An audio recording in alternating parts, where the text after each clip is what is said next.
les voyageurs, et par le traître écho des horizons plongeurs, et par l'antique appel des Sibylles lointaines,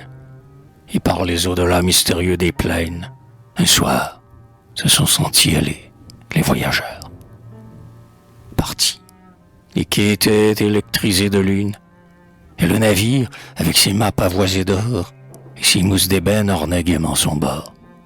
et les vagues baisaient les ponts et les lagunes. Ce fut calme voyage, à la clarté des nuits, et le regard lacté des pensives étoiles, là-haut, les brises du sud bombant les voiles, et poussant vers la terre et vers les fleurs. Depuis, des tours, immensément faites avec des pierres, le vent de hauts bras noirs sur des villes de feu, et sur les toits plombés dans les murs nitreux, ouverts, de grands yeux d'or en de rouges paupières,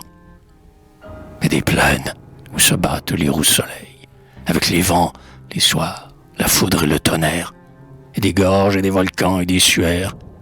infiniment au loin, sur des sables vermeils,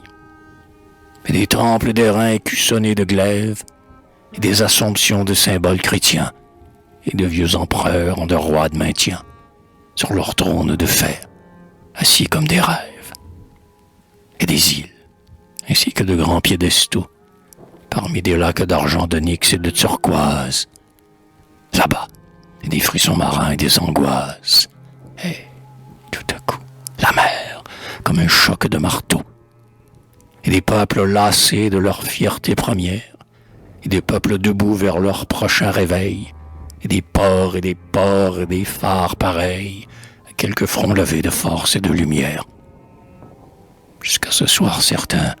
où seul, au bout du pont, le souvenir revient des lointaines reliques, le clos natal et les parents mélancoliques, et l'horloge sonnant vers ceux qui reviendront. Et maintenant, ils sont les revenus du monde, et les sortis de l'océan.